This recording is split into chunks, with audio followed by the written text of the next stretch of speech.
Hello, fellow Star Trek fans. Welcome back to a brand new episode of 10 Forward with me, Mike Overton, and the wonderful Jodie Pickens. This week, we are excited to talk about Starfleet Academy Episode 3. Jodie, how are you this week? I'm fantastic, Trek-tastic, all of the Trek things.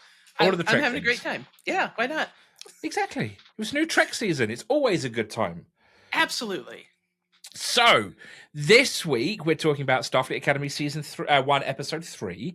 The episode is entitled Vitus Reflux. So, let's dig in. Now, this week, Starfleet Academy reminds us that the curriculum is roughly 40% leadership training, 30% emotional growth, and 30% accidental tail-based humiliation. Episode 3, Vitus Reflux, kicks off with Darem and Reymi up at dawn training hard. Part personal standard, part pressure from demanding parents. We've all been there. He's chasing perfection, like it's a race he can't afford to lose. Genesis is just as driven, setting up rivalry that's already simmering. In the gym, the divide is obvious. Starfleet cadets train with focus. War College cadets train for war. Tensions brew. And then comes the prank war. Starfleet cadets are beamed into random location. Caleb ends up in Jet Reno's class wearing only a tail. It's not just a joke, it's a message from the War College. Commander Thok wants the chaos shut down. Captain RK, on the other hand, says no, and the cadets need to learn to solve their conflict without adults stepping in. In botany class, RK uses the art of war to teach strategy and patience.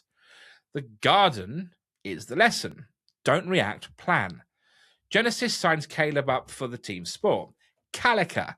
Think, I don't know, laser tag turned up to 11 and it's way more brutal. Tryouts, well, they're intense, and Genesis and Reymi go head-to-head for team captain. Reymi wins captain by making a low blow personal jab to Genesis. He gets the title, but at what cost? War College immediately drops a humiliating promo video. Reymi challenges them to a match, and, well, tensions build. The game kicks off, and the Starfleet struggles. Caleb hesitates when he's faced with Terima Sadal, now at the War College, but still tags her out. Reymi's solo plan, well, guess what? Shock horror, it failed. Genesis takes over, building team strategy, and Starfleet turns the game around. Some smoke, misdirection, and teamwork win the day. But Thok and Reno storm in furious. Everyone's in trouble. RK assigns 35 hours of service. Lesson here, strategy isn't about domination, it's about understanding. Reymi later admits that his perfectionism comes out of fear of parental pressure, and he apologized to Genesis and says if she leads, he'll follow. Then comes the revenge, that sweet, sweet revenge that's best served ice cold like ice cream. Using botany and Sam's hacking skills, the cadets unleash chaos in the War College dorms. Exploding emotional plants overwhelm their rivals. RK and Thok show up just in time to point out that, well, these plants are protected. Kelrek has to stand down, just as the inspection committee arrives. Meanwhile, Caleb and Terima share a moment. She admits she joined the War College for control, not because she's against him. She calls him out. He likes it here. He's just scared to admit it, and she kisses him and vanishes. The episode ends with varsity jackets, genuine apologies, and Reymi writing a letter home about what he's really learning. Not just how to win, but how to lead.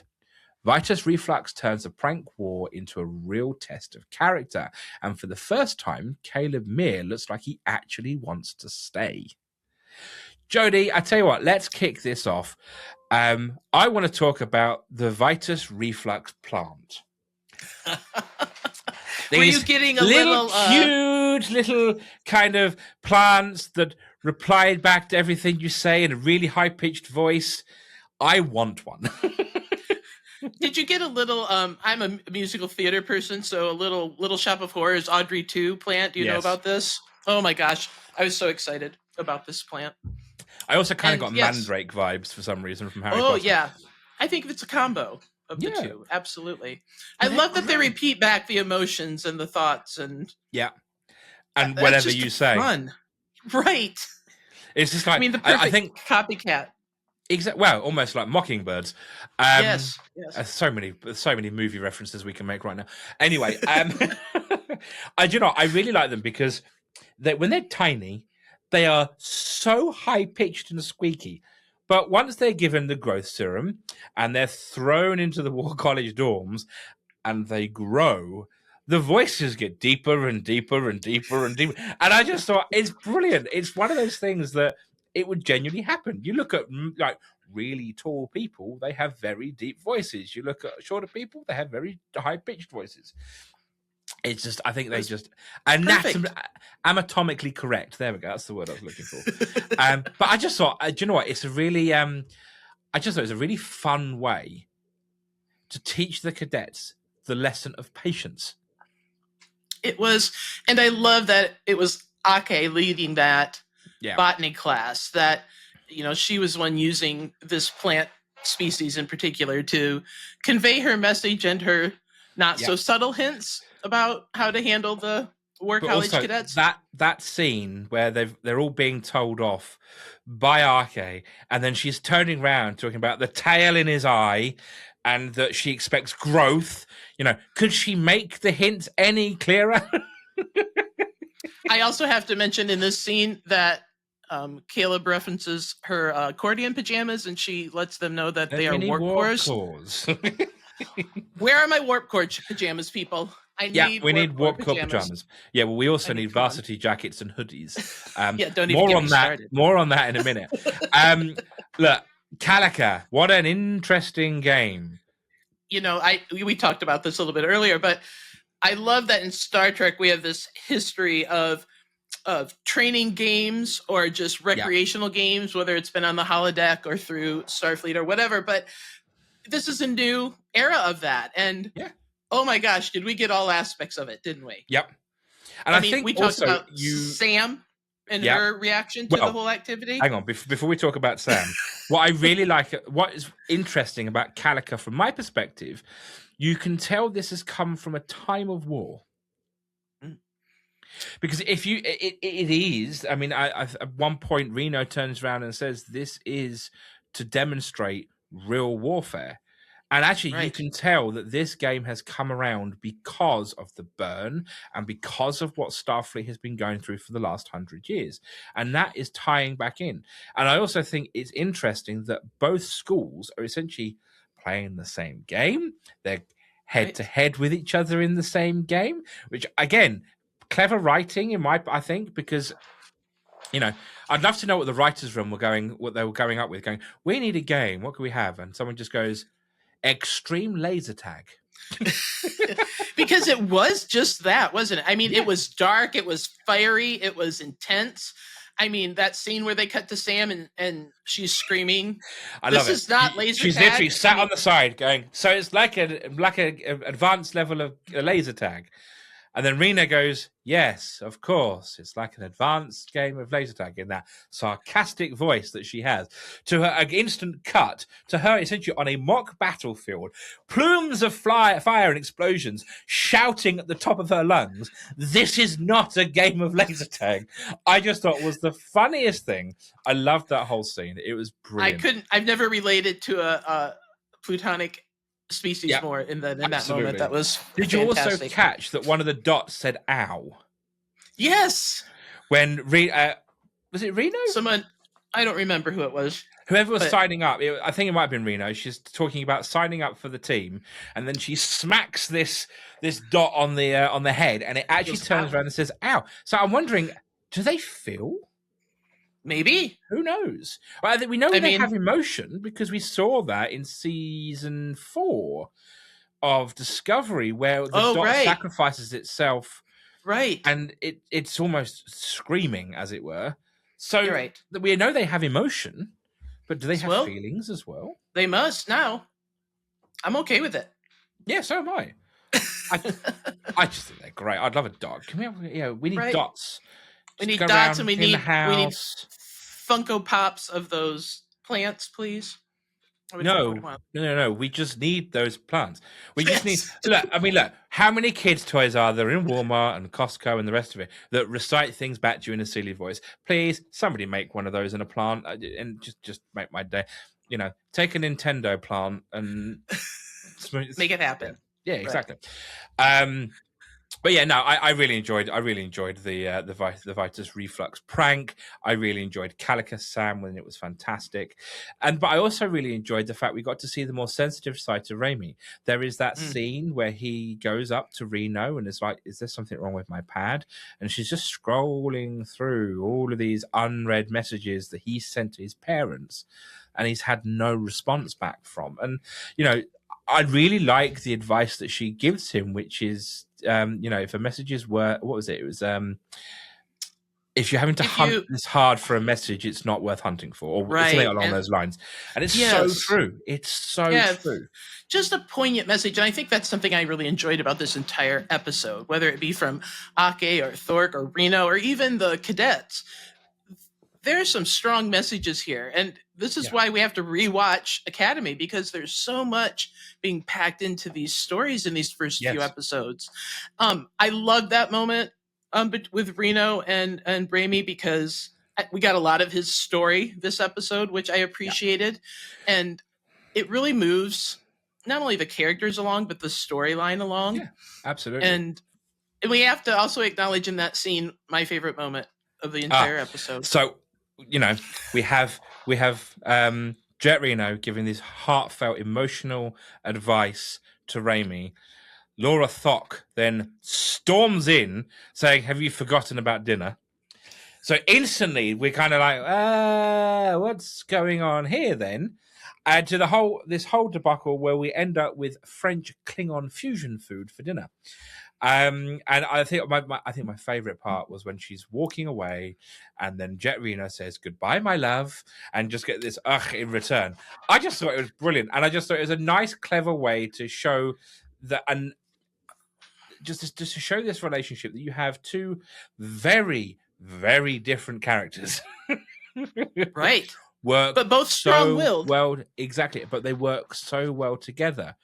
Oh my gosh. It was just that bit as well where she turns around and says, "I left a ship on the edge of time." Oh my gosh! And it's like, for this person, and it's like, that is love. That's love, people. Yeah, I just thought because that was we know so how well much written. Discovery meant to Reno, even though she had her own way, sarcastic way of expressing that. She loved that ship and that crew. Yes, we have to also acknowledge that in that whole scene, she referred to Thork as kitten. Yes. I love it. It nearly sent me. I had to pause immediately because it was hilarious and outstanding all at the same time. So yes. So and I love that this is just Caleb reacts not because it's a queer relationship, but because he's surprised that these two such strong-willed people are in a relationship together. It's just like, even he's like, huh?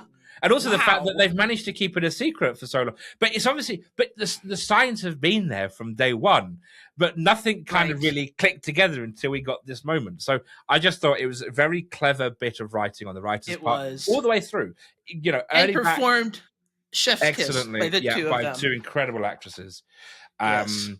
And we also got to see a slightly different side to Genesis here as well. We had that little heart-to-heart between Reymi and Genesis at the end. I also really appreciated, because we then learned about Reymi's backstory a bit more. We got that whole scene where he feels like he's failed his parents and they don't want to talk to him because of his failure. And I'm wondering if this whole kind of, bravado that he has, it is that kind of, I need to prove myself to them, and this is the only way to do it. And I actually think that now he's gone through this, almost losing his CALICA team and almost losing his friends over his choices in the CALICA match. Actually, he's realized that there's more to life than just my parents, and there's more to a career than just this. So, yeah, I'll be really interested to see how this plays out. Yeah, I think it's such a great way of conveying a traditional theme we see in Star Trek, is that, Starfleet or the Federation helps people find new perspective in the way they approach life and others and all the things. And so it's a very familiar tale for us, but at the same time, it's being told in a new way. And I love the idea that here we are at Starfleet trying to rebuild, and the Federation trying to rebuild from the burn and everything that the galaxy experienced during that. And so it's almost a little bit of a nod to our Enterprise and the original series and even Strange New Worlds, where they were all at the beginning, the foundation of this. And here we are 60 years later in the fandom, and we're still learning those lessons in the future, in the 32nd century now. I think it's fantastic, and I'm here for it. I also, actually, that's just reminded me, just talking about that, we have that scene with RK and who's the head of the War College? Kelrek. We have that whole scene, the whole tea fetish thing. It's just like, hang on a second. And he's literally, he's so serious. You know, well, if you can do it, you have to move the spoon backwards and forwards. 12, not 13, not 11, 12. And there she is going, tick, tick, tick. And it's like, that sums up the two of them. Her quarters are an organized chaos. His are super clean, super minimal. Everything has its place. And then it's just the fact that she just has to drop the hint that she's got 320 years on him. I mean, her subtle digs, I live for. I love them. I love that it's part of who she is, and I'm here for all of it. And I certainly love that she continues to be barefoot, and she threw herself so casually on his furniture, which totally threw him off his step. Yeah. She knows what she's doing at every moment, and I can't wait to see more. Yep, and I just love the fact that it's Starfleet Academy 1, War College 0 right now, which I'm loving. And it's also just goes the fact that, you know, you can run a ship, as it were, with two different mentalities. And this and they may be needed. But yes, but it also goes back to take me back to the holodeck. Think about it for a second. You have the Vulcans, super methodical, super logical. We're going to win at everything because we're better than everybody else. And then you've got the rabble from DS9. Right. It's the same thing here. We have the War College, methodical, you know, very structured and everything else. And then we have Academy cadets who are a bit of everything. Every race, creed, alien, sexuality, doesn't matter what. All kind of thrown into this pool of cadets that have all got ideas and, you know, and aspirations and that, where War College, it's not. It's structured. It's, you know, it's very black and white. Yes. Like their uniform is, whereas Academy is. Right. Colorful and joyful and fresh. Exactly.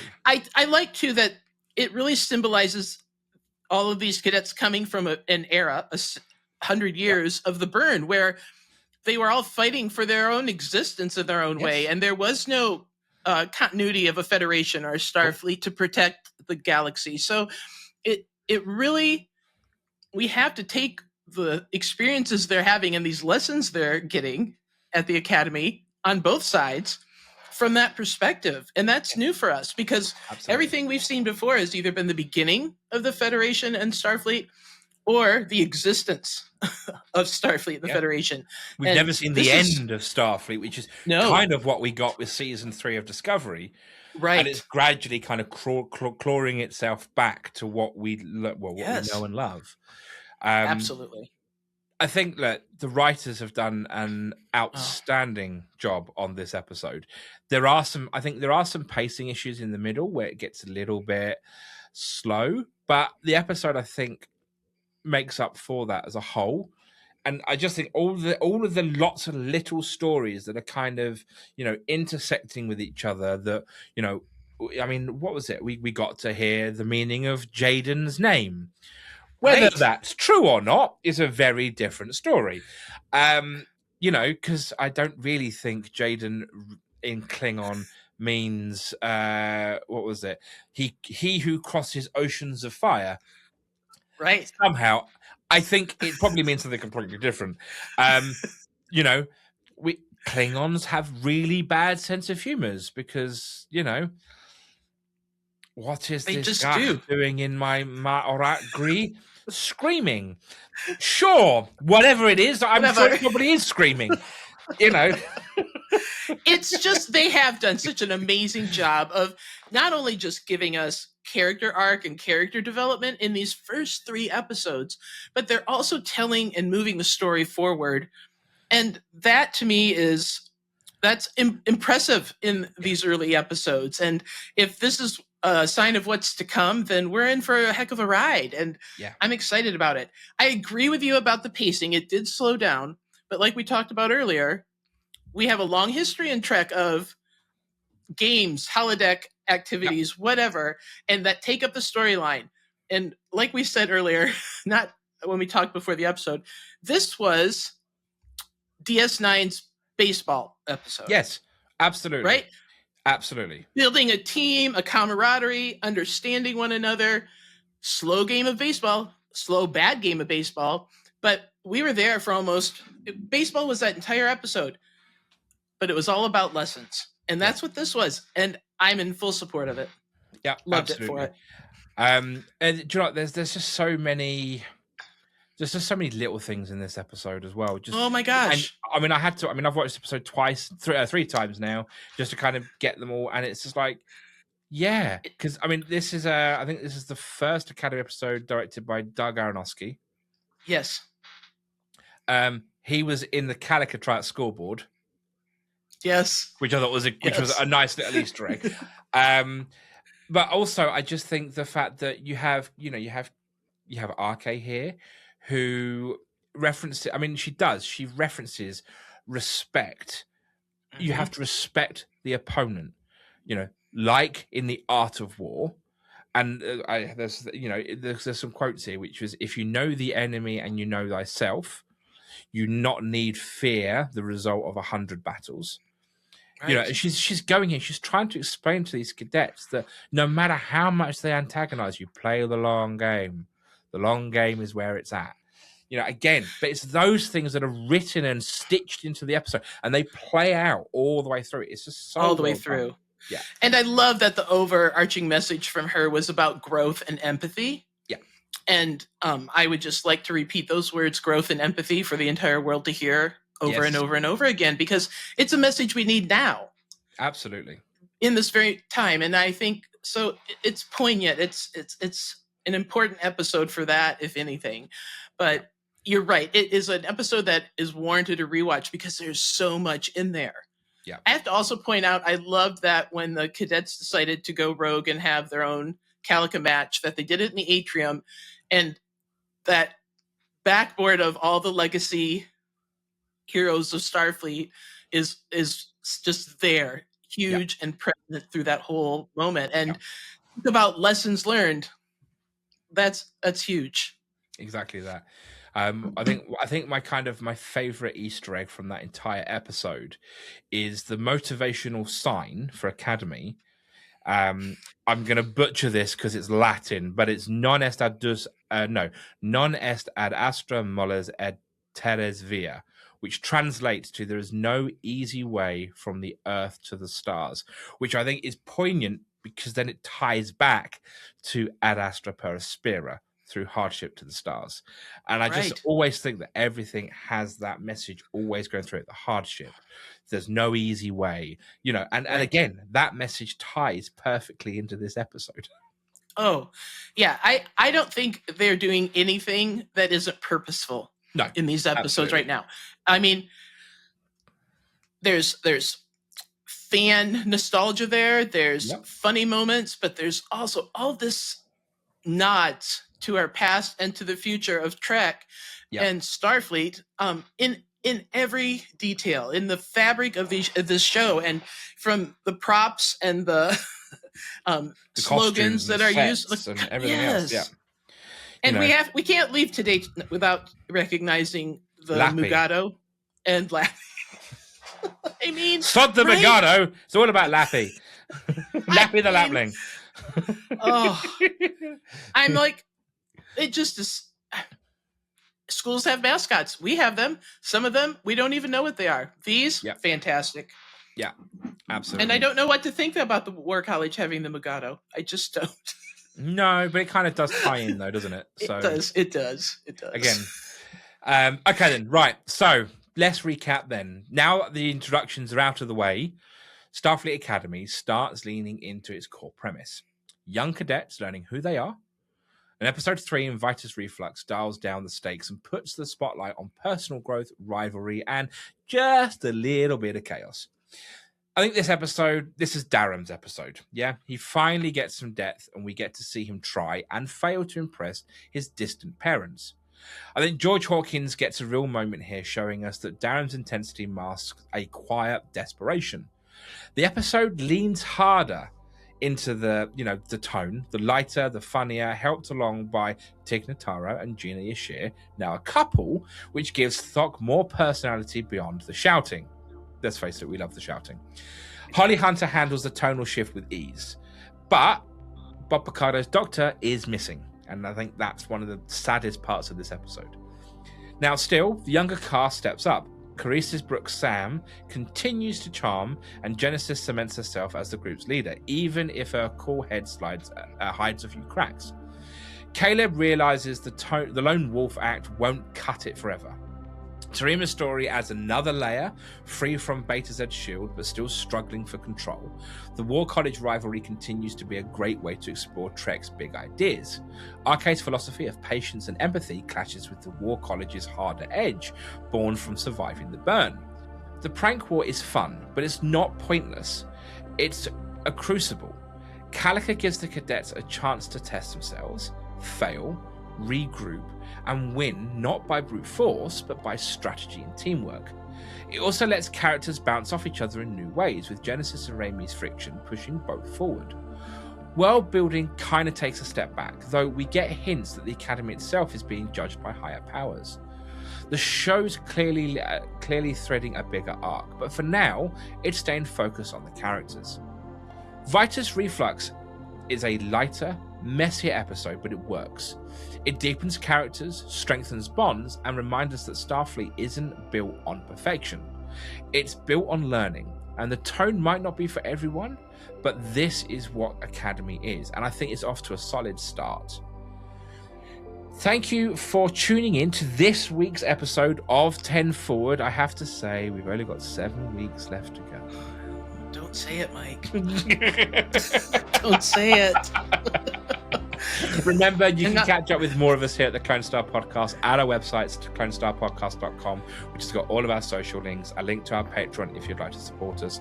And remember, you can like this video and subscribe and click that bell icon so you'll get notified when we upload next week's episode. However, remember to be brave, to be bold, and to boldly go.